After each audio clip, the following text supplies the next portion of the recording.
Today I'm going to prove to you that governments only care about one thing, and that is making sure people are in work. And what we have is a situation where people are being defined by what they do. Rather, it should be who they are, what makes them them, what makes you you. And we live in a culture and in a world that says work is the most important thing for you to do. There are some who would believe that work and being proactive is good for your mental health. Well, yes, that is true in some degree. If you're doing your dream job, something that you've worked very hard to get to, but it is not always the case. And the problem is that people in government are treating it as if it is good for your health, for everyone. But let me just read this to you. Yes, work can be beneficial for mental health, offering structure, a sense of purpose, and opportunities for social interaction and skill development. However, it is important to consider that negative work environments can also negatively impact mental health. And friends, this is the thrust of what I want to get at here. There are people who are in their dream job, and that is fantastic. But there are other people who are not in their dream job, and for them, work is something they have to do in order to stay alive. Don't be a slave of work that you don't enjoy, that's a dead-end job, that doesn't bring you any meaning in life. Don't make that the only thing and the be-all and end-all. Imagine being reminded every single day by people in government, things you read in the media, things you see on the news, every time there's an election coming up, about the importance of work. And work is the very thing that is stripping away your social life. It is the very thing that is ruining your mental health. I know people who work 5 days a week. Fair enough. They may have the weekend to do whatever they want, or days in the week. Not always the case though. I even know someone who works 7 days a week, no day off at all. Now, that could be a choice, but you know what? It might not be a choice. And think about how work structures dominate our life overall. When we book holidays, we have to do it around work. When we make appointments, family appointments, other scheduling, it all comes around work. Now, let me just be clear about this first of all. I'm not promoting laziness, because the thing with laziness is that other people suffer because they're the ones who have to pick up the slack from the ones who are not wanting to do it. So I'm not promoting laziness. I'm also not saying don't go after your dream job. If you've got a vision and you've got a passion, by all means, go for it. What I'm talking about is the way governments overemphasize the importance of work when all they're doing is making people like objects, chess pieces, so that they can move them where they want to, just so they can build up their wonderful and beautiful economy. Building up the economy is very important. There are some benefits to that, but not to the extent that people are not being viewed as human beings anymore. They're just being viewed as a figure, a number, an object. It's time for human beings to rise up and say, no, we are human beings. Don't tell me what is good for my life. I know what's good for my life. So friends, let's look at a couple of examples. I've read 3 of the political manifestos. First of all, if we look at the one from the Labour Party, I'm not going to read the whole thing, but I've just highlighted here. You see the amount of times they use the phrase working people. Over time and time again, Labour has used this language. And the thing is, if you are a working person, you'll be in their good books. But what about those who are not working people? Perhaps those who cannot work? Well, I don't think we need to go far and just look at the way Labour has treated those with disabilities. About a month or so ago, the Labour Party said that they wanted to save $5 billion by removing some people's disability allowance. And here's the thing. Why are they targeting people who are vulnerable? Because they're not working people. You don't have that work being the most important thing in your life. They're going to attack you. And one report suggests the government has already announced that changes to the key disability benefit called Personal Independence Payment, PIP, and Universal Credit could save around $5 billion a year by the end of 2030 and get more people into work. Seriously? That is seriously your agenda? To remove money from people who desperately need it so that you can get them back into work? What about people who generally can't work? And I know, because I have family members who are on PIP, it is a long process to get on there, and fraud within the disability community is low.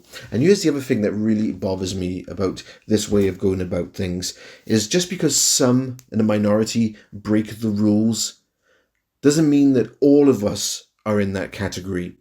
It's like the thing that teachers used to do in school. If one child is naughty, the whole class has to stay behind during lunchtime. The vast majority of people are not abusing the system. And then again, the Labour Party is not the only one guilty here. If we look at some of the policies from the Conservative manifesto, it says people are now 3 times more likely to be assessed as not fit for any work and put on the highest tier of sickness benefits than they were a decade ago.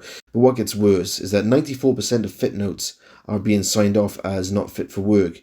We will design a new system which moves the responsibility for issuing fit notes away from our hard-pressed GPs towards specialist work and health professionals. Seriously? And I know Rishi Sunak mentioned this sick note, fit note in his speech, but seriously? You're going to strip GPs' powers away from putting people on the sick when illness and sickness is just a normal thing that comes and goes in life? Whatever happened to things like, it's okay to take rest? Do you know, it is because of those words, and it is because of the evil of the Conservative Party, that I was actually too nervous and too ashamed and too embarrassed to tell my doctor that my therapist had suggested that I have depression and that you may want to get on medication. It took me a long time to pick up the phone and bring myself to do it. And it's because of this shame culture that the government has created. It's because of this get into work mentality that the government has put so much pressure on people's lives. And I still am continuing to work while being on this medication. So, you know, Rishi Sunak and other people like this in the Conservative Party, how could you do this? How could you be so horrible to people? And this ridiculous mentality that work is good for you and will be the best thing for you. I mean, look what it says here. We will move all of those remaining on outdated legacy benefits onto universal credit, removing disincentives for them to work and ensuring they will always be better off in work. For goodness sake, work is not always the best thing for you. And on top of this, the Reform Party is no better anyway. I mean, look what it says here under the benefit system. They're going to bring in what they call enforce a 2-strike rule for job offers. All job seekers and those fit to work must find employment within 4 months or accept a job after 2 offers. Otherwise, benefits are withdrawn. Okay, you're telling me just because some people might be lazy and they don't want a job, that you are going to apply that rule to every single person, and that you're going to cut their benefits and would be happy to see them struggle, live in poverty, starvation, sleep on the streets, just because they're not ticking your box to go into work. Why are you treating people like objects? I'm working right now, but I was looking for other jobs, and a couple of offers came up, and you know what? I had to turn down 2 because one was like the amount of the distance that it took to get there wouldn't be worth it, and also that the job role wasn't quite what I was looking for. To put that rule that we're going to take away your benefits just after 2 is ridiculous. It takes time to find a job. You know, there are other things that have to be taken into account here. Family, timings, school drop-off and pick-up, other activities. People have personal lives, and things like holidays, rest, have almost become, and sickness, have almost become a dirty word because you're not going into work. I do not think work is the most important thing. I do it because I have to. I have no choice. I have to pay the bills. And governments, don't you dare say to me that work is the most important thing, because it's not. It's not more important than family time, personal hobbies, connecting, social events. If anything, work is the last thing that I think about.